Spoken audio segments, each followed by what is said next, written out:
বাবা, তোমাকে একটা কথা বলা হয়নি। অনেকদিন ভাবছি বলবো, সামনে বলার সাহস নেই, তাই চিঠির মধ্যেই লিখব। আমরা ভালো আছি বাবা, তুমি কেমন আছো? কাজের লোক আছে?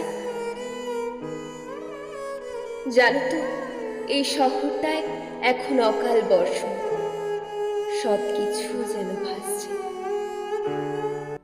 বাবা, আমাদের সামনের বাগানটায় এখনো বাচ্চারা খেলাধুলো করে, নাকি সবাই বড় হয়ে গেছে, সবাই বন্দি ঘরে?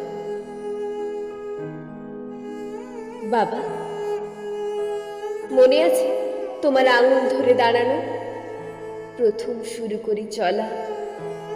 মনে পড়ে সেই ছেলেবেলার দিনগুলো, জড়িয়ে থাকা তোমার গলা।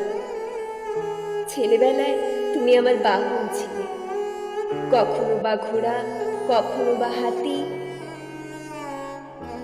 তোমার পিঠে চড়ে ঘুরে বেড়াতাম, তুমিই ছিলে সাথী। তোমার হাতেই হাতে খড়ি, তোমার হাত ধরেই শুরু লেখা। তুমি আমার জীবন ছিলে, তোমার চোখেই বিশ্ব দেখা। মনে আছে বাবা সেই স্কুলের আবদার, টিফিনের জন্য 5 টাকা জেনে বুঝেই বুক পকেটে রাখতে, ভালো করেই জানতে কে করছে ফাঁকা। সারাদিনের কর্মক্লান্তির পর যখন তুমি ফিরতে, তখন আমি ঘুমি। মনে পড়ে অফিস ব্যাগটা ফেলে দিয়ে গুড নাইট সারতে, আলতো একটা চুড়ি। আমার আবার সেই আদর খেতে ইচ্ছে করছে বাবা,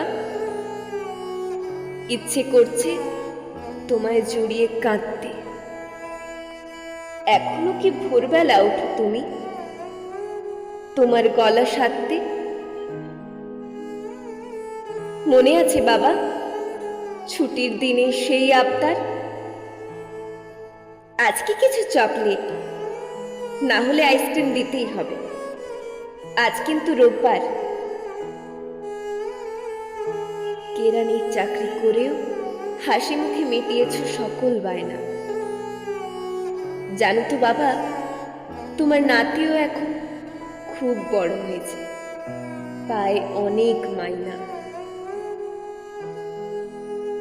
বাড়ি, গাড়ি, ফ্ল্যাট, অনেক কিছু পেয়েছি নাকি ও দেশে কি। ওখানেও সুখেই আছে নিজের কাজটা নিয়ে। সময় মতো ওষুধ খাও তো বাবা, তোমার সুগারটা কিন্তু বড্ড বাড়া। খোকনকে জানো চিঠি লিখেছি 2 মাস, এখনো দেয়নি কোনো সাড়া।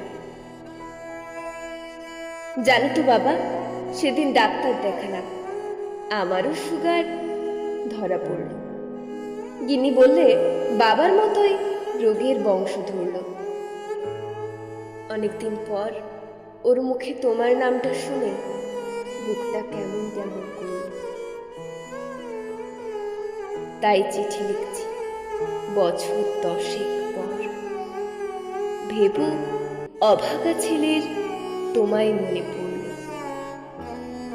তোমার হয়তো চুল পেকেছে, মাথায় পড়েছে টাক, গায়ের চামড়াও আলগা হয়েছে, কোমরে ধরছে বাঁক। সত্যি কথা বলতে কি জানো, আজ আমার জীবন সার্থক বাবা।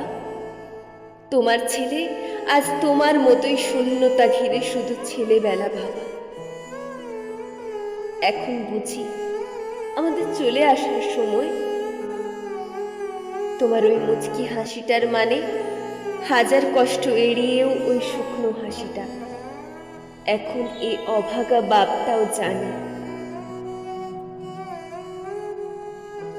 জানো তো বাবা, এখন মাঝে মধ্যে এই ঘুমের মাঝে তোমার ওই ডাকটা, খোকন গেলি কই, কানে বাজে। মনে হয় আমার খোকনও বুঝি এসে বলবে চলে এলাম, আর ভাল লাগছে না, দূরের ওই কাজ। যাই হোক বাবা, তুমি ভালো থেকো। তোমার বয়স তো হলো 80।